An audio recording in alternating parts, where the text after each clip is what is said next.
Mes respects à tout le monde, bienvenue dans la forge du quantum. Aujourd'hui, atelier MAN numéro 1, chiffres, nombres, numéros et codes. Et on commence sans plus attendre par les définitions. Les chiffres sont des signes ou des éléments d'écriture utilisés pour représenter les nombres, et ces chiffres constituent un alphabet dit numérique. Avec un alphabet littéraire, on a des lettres qui servent à fabriquer des mots. Avec un alphabet numérique, on a des chiffres qui servent à fabriquer des nombres. C'est aussi simple que ça. Nous utilisons un système décimal, car composé de 10 chiffres, chiffres bâtis sur les chiffres indo-arabes et qui sont les suivants. 0, 1, 2, 3, 4, 5, 6, 7, 8 et 9. Abordons ensemble la différence entre les chiffres, les nombres, les numéros et les codes. Il n'y a seulement que 10 chiffres, de 0 à 9, vus précédemment. Un nombre est uniquement constitué de ces 10 chiffres. Un numéro est un enchaînement de chiffres et de nombres.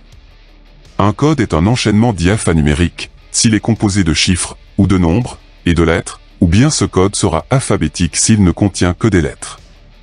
Par exemple, le numéro de sécurité sociale commence par un chiffre, le 1 pour les hommes, le 2 pour les femmes, suivi d'une série de nombres à 2 et 3 chiffres. Je vous vois venir avec le 03 et le 005 entourés en orange. Contrairement à ce que vous pensez, ce sont deux nombres, le premier contient 2 chiffres, le 0 et le 3, le second 3 chiffres, un 0, encore un 0, puis un 5.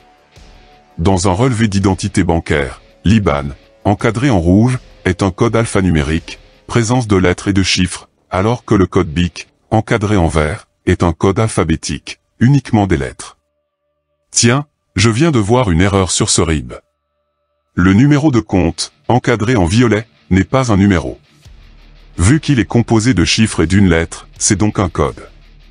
La transition est toute trouvée pour la suite car dans la vie courante, il y a beaucoup d'abus de langage pour désigner des numéros et des codes. Par exemple, le code barre n'est pas un code, mais un nombre car uniquement constitué de chiffres. Quant aux numéros de série que l'on retrouve sur les étiquettes de nos appareils électroniques, ce sont très souvent des codes, car ils possèdent des chiffres et des lettres. L'atelier est désormais terminé. Tu as des questions? Tu veux un complément d'information? Rejoins-moi dans l'espace commentaire. Le cours complet en PDF, librement téléchargeable, est disponible dans la description de cette vidéo. Je ne te propose aucun exercice, mais je te conseille d'analyser chaque série de chiffres, de nombres et de lettres que tu verras sur des étiquettes ou des reçus, pour t'assurer qu'ils sont désignés correctement. Et partage tes découvertes en commentaire. Prochaine vidéo sur l'enclume. Que la forge soit avec toi. Stay tuned. Tchuss.